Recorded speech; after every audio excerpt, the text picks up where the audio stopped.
My phone died while I was recording, and thank goodness that I only filmed 2 cardigans so far because I was this close to losing my mind. So we're gonna start from the beginning. I don't think I've mentioned this yet. I'm gonna show a couple of things that I've actually made last year just because I'm not very happy with my video that I made last year of everything that I knit in 2022, and I also did not mention everything that I made that year. So I'm just going to re-talk about some of the things that I've knit that I just feel like deserve a little bit more attention than they got last year. Oh, this little thing. This cardigan is probably one of my most worn knits since I've knit this. This is one of those knits that I've made in the end of 2022, and this is the Champagne cardigan by Petite Knit. Definitely one of my favorites, definitely something I wear the most. I've worn it that much that I should probably re-fluff the mohair a little bit and de-pill it a little bit. Start off, this one is made with Drops Lima, and then the mohair is just a regular mohair from Amel, which is a Belgian brand. They don't really have a very good website, I feel like, and I don't remember what color or what line this yarn is from. But I truly just really love the fit of this. If you really know Petite Knit really well, you know that this cardigan should have 4 buttons, and it does indeed have 4 buttonholes, but I never bought that extra button in that year and 2 months that I've had this cardigan. I also never changed out the buttons because I was going to change them, but now I actually kind of like the black buttons.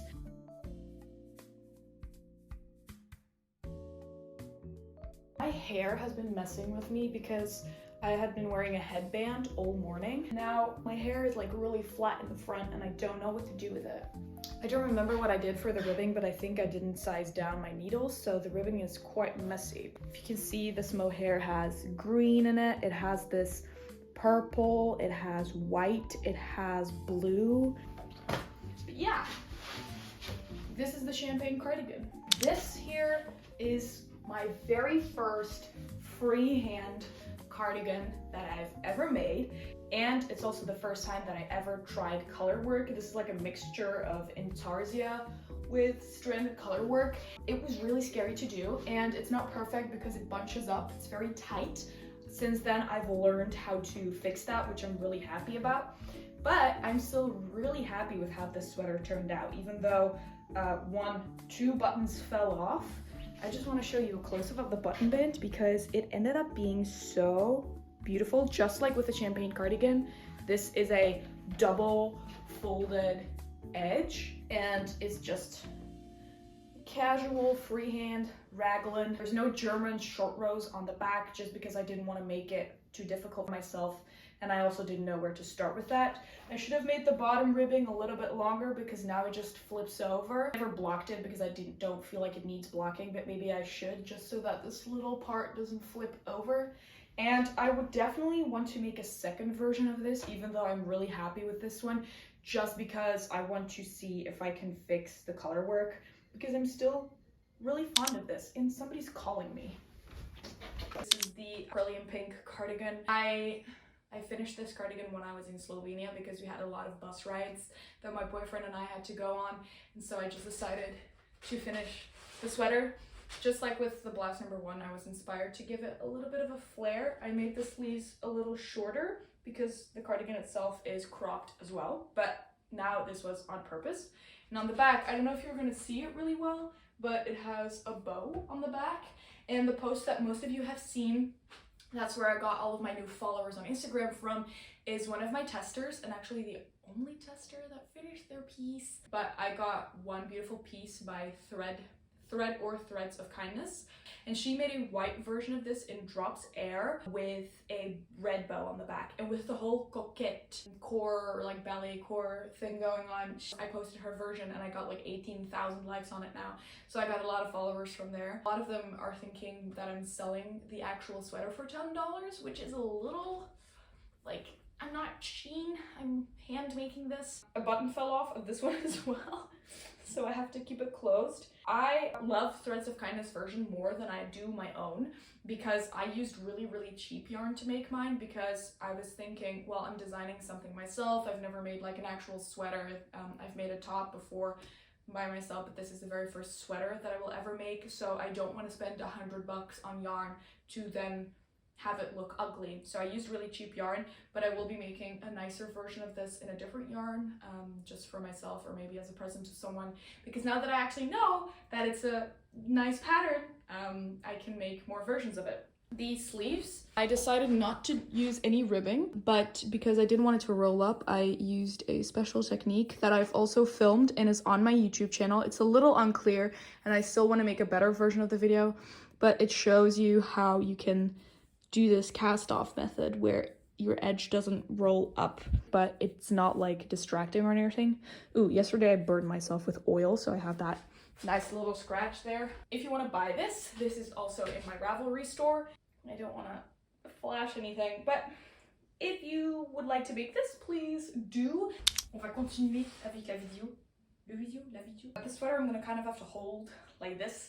I don't know if I would call this a sweater or a cardigan, so I'm just gonna add it right between the segments of sweaters and cardigans because this is officially called the Clematis sweater. The design is by Emma's Knits, and this was, I think, her debut pattern. And this, when I saw this, I was like, whoa, this is exactly that one picture that I have pinned on my Pinterest way back. That was like this top, this knit cardigan by Jacquemus. And so Emma's Knits made a sweater version of it.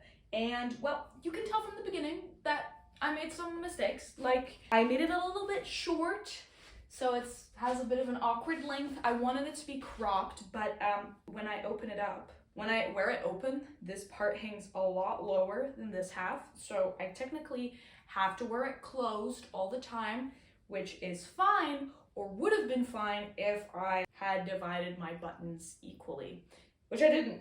So there's little room, a lot of room, and a lot of room. I should probably rework the button bands, which I've already done 2 times, so it's going to be the 3rd time that I will rework the button bands. It'll just make it look a little bit more polished. I also made my neckline a little tight, so it looks not very even, but these are all things that are my fault and not her fault. This cardigan I made with yarn that was sponsored by Hobie. This was one of the campaigns. I'm really thankful for this still, that I was able to do it, but I've just like learned from experience and from other people such as Emma's Knits that these kind of campaigns by people such as Hobie can be kind of, how should I say it, exploiting knitters, and I don't want to be like, I'm not doing that, I want to be paid. Like with people like Malabrigo and, for example, Creme Soul Wool, I'm really happy with just receiving yarn and they give me a lot of freedom on how I want to post about it. But with Hobie, it gets a little bit claustrophobic with how much they want you to post in a very small amount of time. But I still really like this wool. This is a cotton silk with a kid silk mohair, and I really just like this neutral color. The texture of that yarn is a little bit like string. It's a little uneven, which I really like, but that makes the pattern look a lot more bulky than it is in reality. I definitely want to make a second version of this as well. Probably that's not gonna happen in the near future. I think a red could be really cute. But yeah, Emma's Knits, really lovely. This one and the Blouse #1 were both like patterns, like when I looked at it, I was like waiting for it to come out because I was so excited about it because they were both such beautiful pieces. I actually just filmed the segment for this sweater, but when I looked at it afterwards, my head wasn't fully in frame, so I hope I am now. I have a little bit of a rash going on my face. I applied a product on some of the breakouts that I have because I need to get my period, so I have breakouts, and that just caused them to become really red, and I couldn't fix it with makeup. And my camera just dropped down a little bit. So we're left off with this. This is the Monday sweater by Petite Knit. First of all, I knit this in an extra small. This is knit in Hobie's Friends wool in the color Emerald, I'm pretty sure. I did not block this sweater because I like the way that it bunches up a little bit like this. And it reminded me of a baseball sweater or a baseball shirt when I saw this for the first time.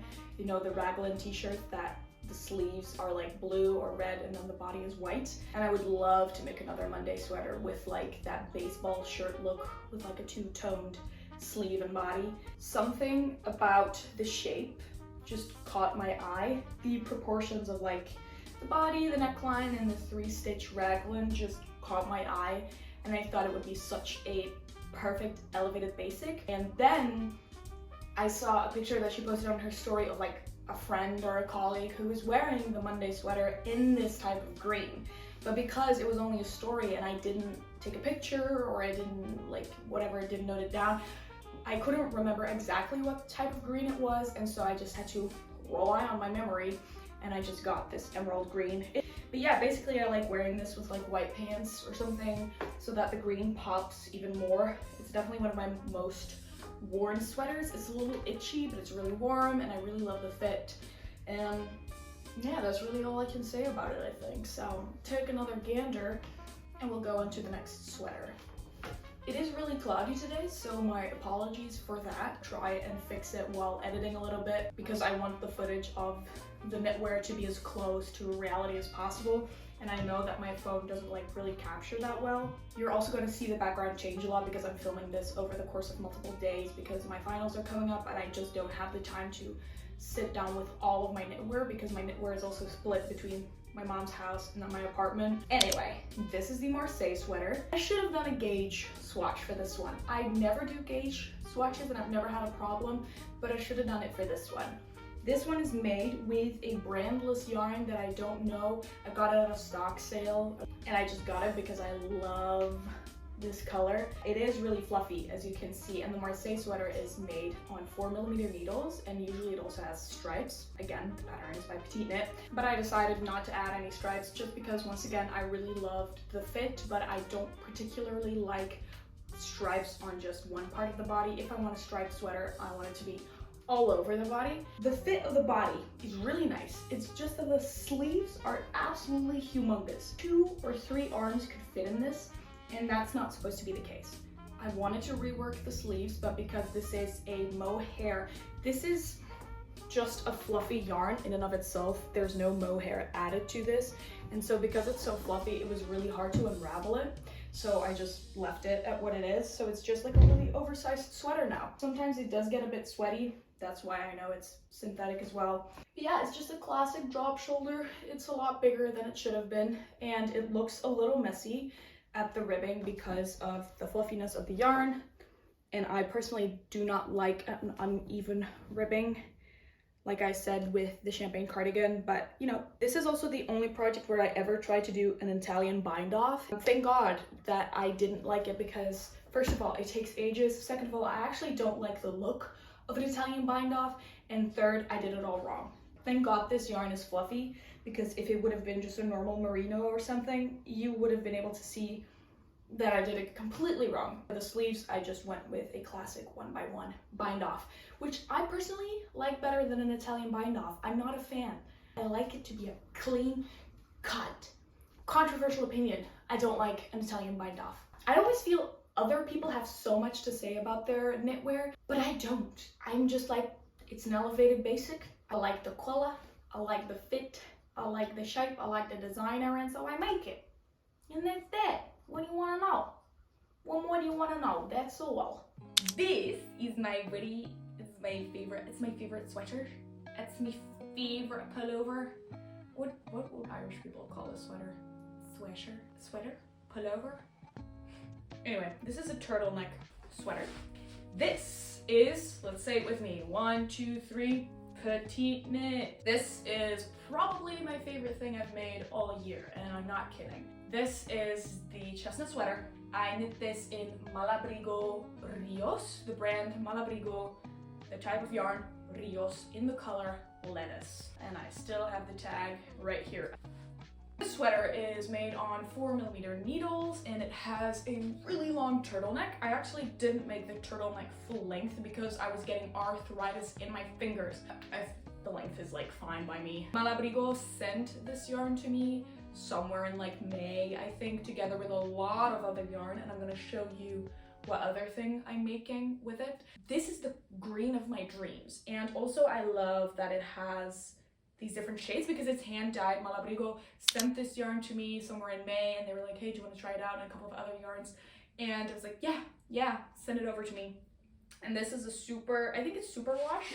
Yeah, it is machine washable, which is really nice. And I have been wearing this since I finished it somewhere in August or the end of July. No, I finished it way after that. Anyway, it's only started pilling a tiny bit now. So the quality of this yarn is just insane. And I had never heard of them before, but they're like a really big brand.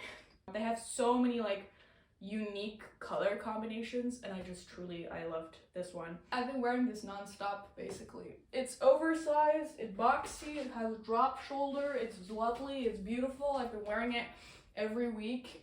It's just like when I don't know what to wear but I want to look put together, I put this thing on like, hey, I'm ready. Yeah, that's what I do.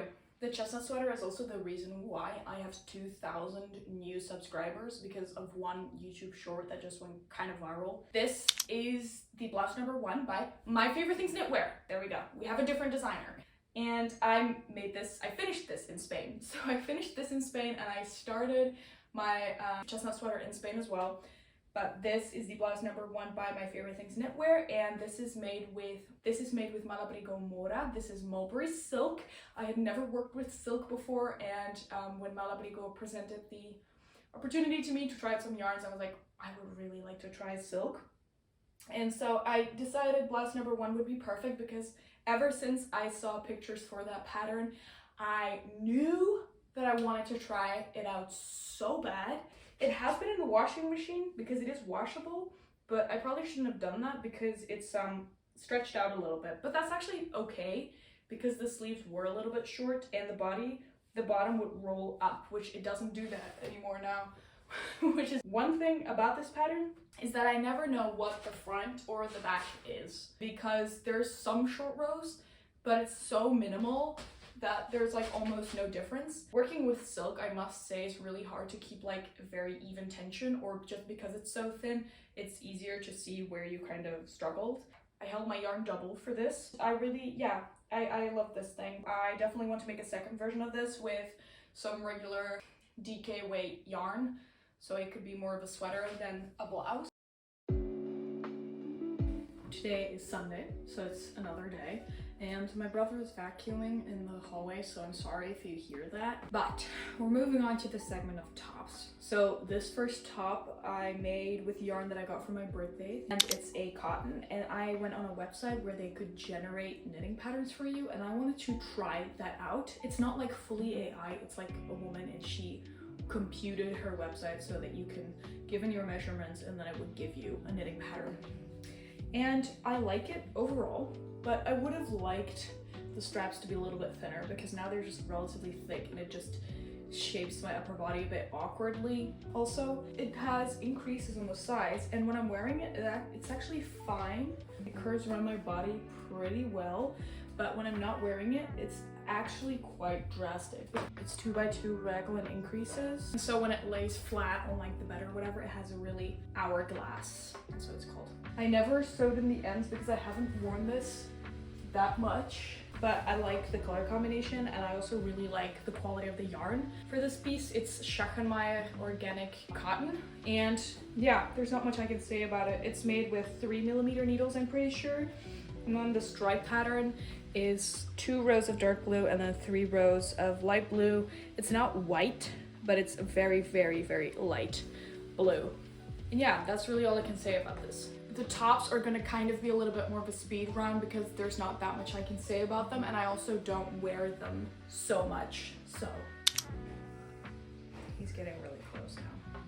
I made this top because I was doing some research for a design that I wanted to make myself. This is an adapted drops pattern. I don't remember what it's called, but I'll put it on the screen. I adapted some things, like for example the flower I changed into a little bow, and I also I don't remember what I did. I think the bottom edging I did differently, but I left the little hole, the little eyelet pattern right here, and I kept the ribbing on the side, which I thought I was gonna find really ugly, but while you're wearing it, you don't really see it that much if you make the ribbing tight enough, but it just gives you the option to get into the top easier which I really liked. Now, usually I wouldn't use acrylic yarn, but this was left in my stash, and because I was using this as kind of a prototype clothing piece, I decided that I would just make it.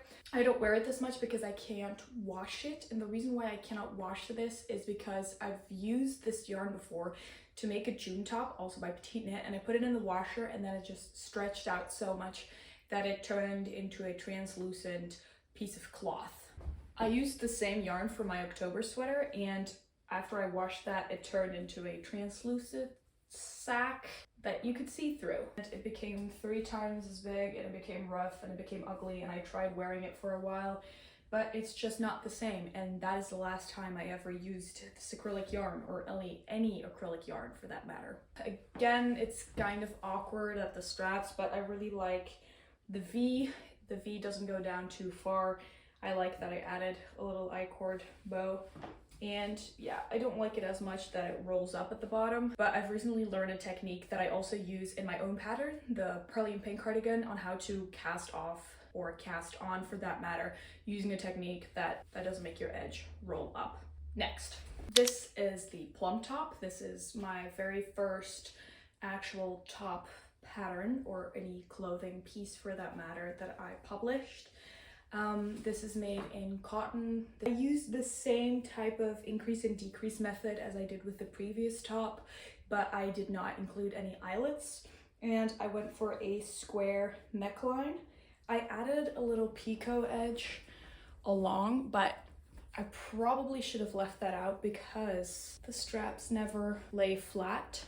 They don't look nice and flat. It would have been cute if it stayed like this, but it never does. It just rolls on up inside. So I'm really tired for some reason today, so I'm sorry if I seem low energy, but I just wanted to get through these tops before I go back to my apartment. And so in the pattern, it's optional whether or not you want to add this edge. Also, it flips forward right here, and I don't know why it does that. But I'm really happy still with the fit of this. It goes from an extra small up to an 2XL. As I've said before, I want to include more sizes in the future, but this was my very first clothing piece ever that I've made, so I didn't know shit about sizing, and maybe I should just disable this pattern because I don't feel like it translates well into bigger sizes. Even though I've had people test it for me, it looks a lot more square-ish when it's made in bigger sizes, and I don't want it to seem like I didn't put any effort into the bigger sizes, but I just think I don't. At the time, I didn't really understand how it worked. So it's also not like a best-selling product or anything. I think I've only sold 1 or 2, so I might as well disable it, I think, because I like it on myself, but I don't think I was ready yet to publish clothing. This top, however, is probably one of my favorites I've made this year, probably one of my favorite pieces. I also sell this in my store. This is the Seafoam top. Thank you to one of my followers who suggested the name to me. Called the Seafoam top because it has these waves. This is probably my all-time favorite lace pattern ever. It's these waves with eyelets, and it's literally one of the easiest I've ever made. The very first version I made of this top was this one, and it was a little tight at the beginning, so I made this one a little looser. And this one has a stockinette part on the back, but then goes onto the wave pattern, and I decided to leave out that stockinette part up here and just have the waves continue because that was easier for me to grade it into different patterns. I still really love this one, and I also really like the color. It's the same yarn from the striped top that I showed at the beginning because I had just gotten so much of it. And I honestly like this one better shape-wise with the stockinette part at the back. It just makes it look more like a store-bought top, like very Y2K. But just because, again, I'm not that good at designing patterns, especially tops, I decided to make it more beginner-friendly for myself and the person knitting it, so I left out the back piece. And I actually, this week, 2 days ago, I just received a picture from someone who made the top, and that made me really happy. I really like the V-neck part, like the overlap personally. The yarn that I used for this top was gifted to me by Hobie, and I used it to make my Clematis sweater by Emma's Knits. But when I had leftovers, I used the main fiber, which is a cotton silk without the silk mohair, to create this top. I love the texture of this yarn. I don't know if you can see it, but it's kind of this, I don't know. It's not that like straight, it's a little bit scraggly, which I just really love. This top also goes up to a size 2XL, I'm pretty sure. So if you're interested in buying the pattern, go ahead. I've only sold 2. Once again, my only pattern that I make any money off basically is my Balaclava hood, which I made last year, but I'll just include it at the end with the accessories just to show you once again. And then my pearly and pink cardigan sells pretty well thanks to the beautiful version that Threads of Kindness made, because I don't think my version is as pretty as hers. This top, I'm just gonna mention, again, this was a stash buster, and it's way too wide. I modeled this after a top that I have from Brandy Melville, but I was just messing around with cotton that I had left over. I do really like the combination of the stripes with the eyelets and all that, and just like the pattern itself. And it's also really fine, and I would like to make a prettier version of this in the future. But this one is just a little messed up. I'm not even gonna put it on because it's so short and also really, really wide. I feel like if I would lean over, you could see my boobs, and I don't want that, okay?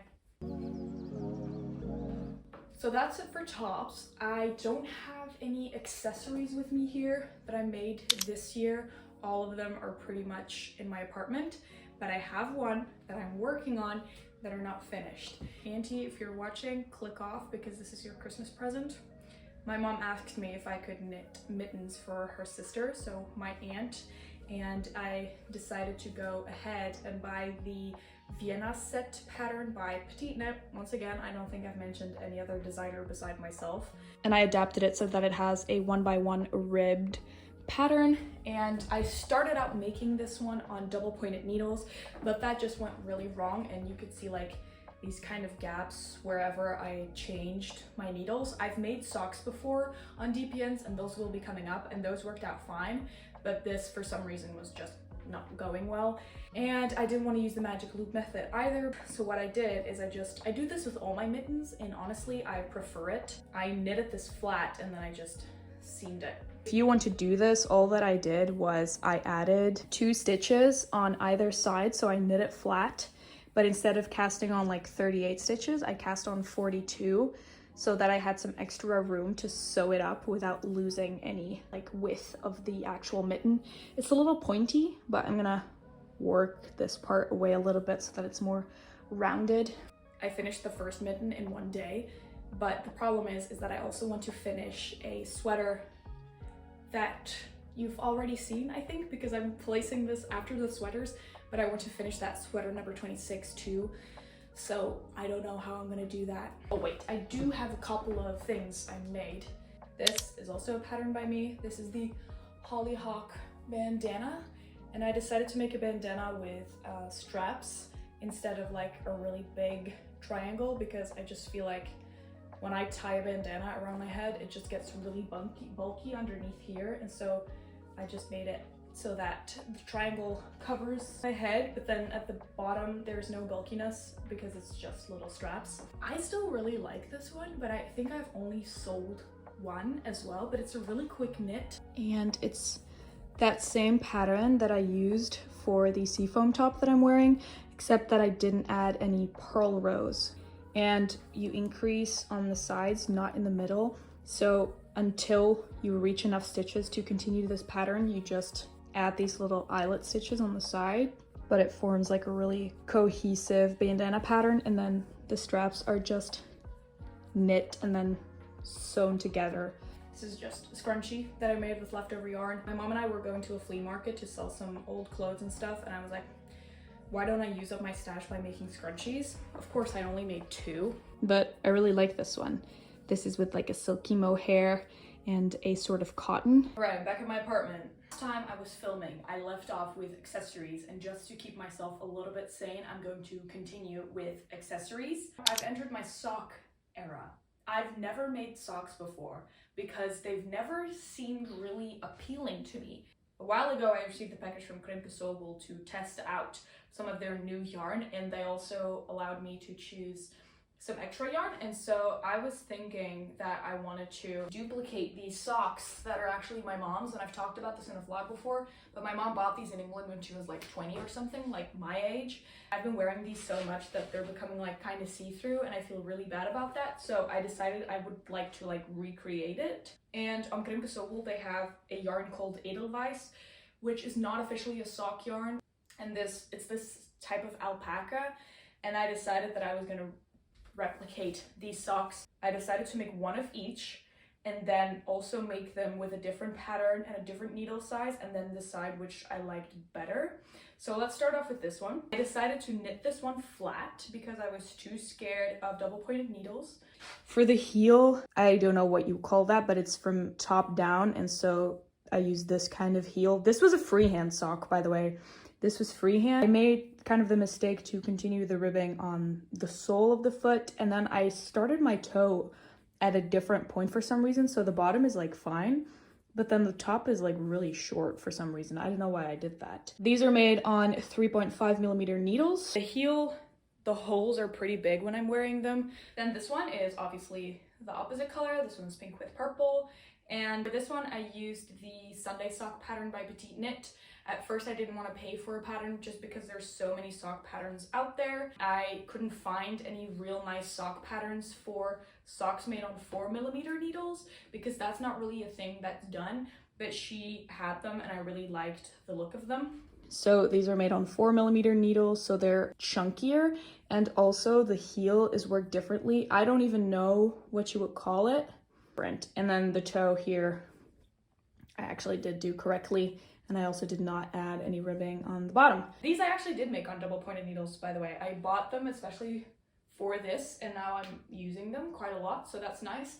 And so I actually properly learned how to use double pointed needles, which I didn't think was going to be something that I actually was going to use. When I was in Slovenia with my boyfriend, I bought local yarn from Maribor, and I made mittens with them because I only got one skein and I didn't know what to do with them.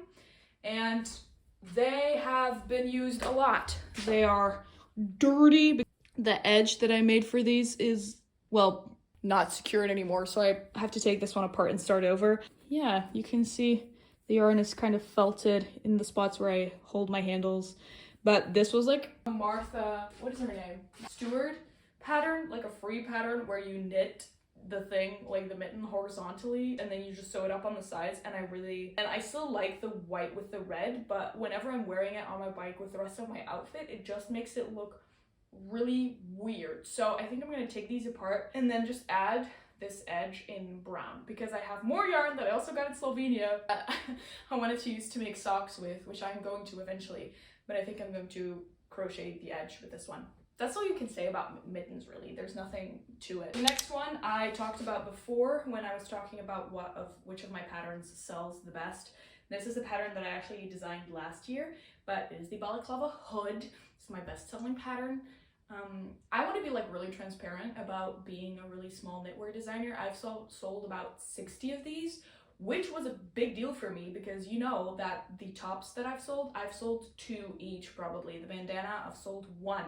So this and the Pearlium Pink cardigan are my only patterns that actually get me some money for a coffee, you know? I loved balaclavas, but I never actually wear them because I just feel like my head looks really weird in them when they're really tight. So I tried to design something that was closer to the hood of a hoodie. So as you can see, it has this very square top and then increases, or technically, well, it's worked bottom up.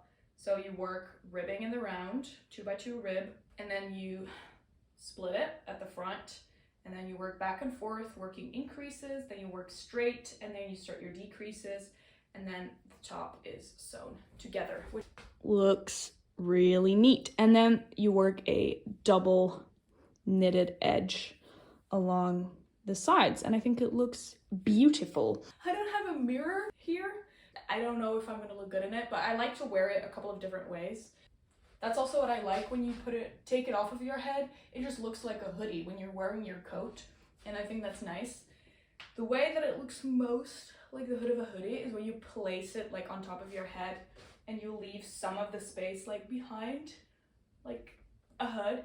But when it gets like really cold or there's wind or there's rain, I just pull it all the way forward to create this kind of more of a, what do you call it, a little roof, let's say, so it doesn't look as cute because you're pulling it all the way forward, but it's more practical. And yeah, I really like it, really like the shape of it.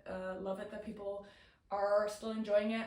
This was my very first pattern that I ever published last year with the encouragement of my boyfriend. If you want one, go ahead. If you have any questions about it, you can DM me or email me. So yeah. And then the last thing, this is my most recent pattern. No, wait. I have to talk about one more sweater. I forgot, but that one's at home now. Oh shit, I thought I was done filming. This is the Bloom Balaclava. I went on Pinterest and I saw a cute little graph for a cute little flower, and I was like, wow, I am incapable of doing color work, as you've seen from that cardigan with the stars on it. But I was like, fuck it, I need to learn how to do color work. And so I did, and I used leftover green yarn from the Chestnut sweater by Malabrigo, and I used some dark blue creme casole wool, and I made a balaclava with it. This one is more like a proper balaclava, not as much as a hood as the other one. As you can see, it's really tight and I look like a worm in it. It's really soft, it's really warm, and this is also, again, very practical when it's really windy and I take my bike everywhere because I'm Belgian. This is actually a really simple pattern. The only hard thing is putting the flowers on there, but it's really simple. You start with a top square and you pick up stitches along the sides, you work down, and then you increase a couple of stitches here to connect around your chin, and then you just work one by one rib. It's for sale in my Ravelry store, so go and get it. Guys, I'm really tired and I have cramps and I want to take a nap and I want to eat and I have to go to class after that. Oh my god. All right, well, to finish off, I have two things that I'm working on. One of them is something that I'm trying to finish as fast as possible. The other one is kind of on the back burner, and I'm going to start with that one. I talked about some patterns that, like the blouse number 1, that I saw and I was waiting for it to come out so I could make it. I had the same thing with the big burrito cardigan by Wool and Beyond. Now, Wool and Beyond is a Swedish knitwear designer, but the big burrito cardigan is by Wool and Beyond. They're a bit of a smaller knitwear designer, I think. I'm not actually sure how many followers they have, but she made this cardigan that I loved a lot, and it was a wrap cardigan, and usually I don't wear wrap things, and usually I also don't like garter stitch, but looking at that piece, the whole of it, again, flared sleeve and this big fat bow on the side, and the color was what caught my eye most, and I was like, oh, I have the perfect yarn for this. And it was from Malabrigo. I love Malabrigo, oh my god. One of the yarns that I chose was, I think, the color Valentina, and this is the washed line. And so this is I always forget what you call it. It's like a single thread. You know what I mean? So it breaks apart pretty easily. It's this purplish pink. Hers is a little more purple. This one is a little bit more pink. But this is like one of the softest yarns that I've ever held in my hands. I only have part of the yoke. And so while you're working the yoke in the garter stitch, you add your double knit edge simultaneously, which I like because doing it row per row is fine, but having, like with the champagne cardigan, for example, having to knit a double knit edge all in one go is exhausting. But I must say, the pattern is not very clear. It's a bit hard to understand, a little hard to follow, and sometimes I'm like working on a step and then I continue reading the pattern and then it says at the same time, and I'm like, oh my god, like I just did something wrong. This was a pattern that I really have to use my brain for and really have to pay attention to. I've been putting this one aside until like I'm finished with my exams and I'm finished with all of the more pressing projects like the mittens for my aunt and the sweater number 26 that I'm making for myself to wear with Christmas, which is the very last project that I'm going to be talking about. And it's right here, baby. I was working on it between takes. It's a really short sweater, which I didn't realize. And obviously this is not blocked yet or anything, so it just looks really weird, but it is this very boxy, oversized, but yet elegant sweater. That's how she describes it. This was my first time ever trying a twisted rib also. Sorry if I'm going really fast, but I just don't have that much time anymore, and I feel like, I mean, there's not a lot to say about unfinished projects. The sweater has saddle shoulders, really wide saddle shoulders. I'm also vlogging the process of making this. I made a mistake and I picked up my stitches incorrectly, which is really ugly. As you can see, I'm gonna have to fix that somehow. And the sweater originally doesn't have stripes, but I was like, I need this to have stripes. And so I was so absorbed by the mathematical idea of how am I gonna do this and how am I gonna start the stripes and how am I gonna continue the stripes on the body when I've already started on the shoulders. And so now I just have a really big light blue stripe here. I should have started with a little blue line here so that at least this blue stripe would have been correct. All I have to do is finish this cuff, black it, oh, and make the neckline, obviously. And then hopefully I can wear it by Sunday on Christmas. The yarn is gifted to me by Soul Wool. Okay, that's all. Thank you so much for watching if you've made it all the way to the end. I'm really sorry that I've been skipping back and forth between locations and stuff. And I hope you enjoyed watching this video. I hope you liked what I've made or that you've gotten inspiration from it. If you would like to purchase some of my patterns, I mostly have accessories up and then those two tops and that cardigan. So if you want to check it out, please go ahead, support a small knitwear designer, a small business. I'm working on a new sweater that I'm trying to calculate up to a 3XL, and then I'm planning on another sweater that I want to size up to a 5XL, which I'm a little scared for, and I hope that I can find testers for bigger sizes, because although they're a little hard to come by, especially when you have such a small audience, it doesn't mean that those people don't exist.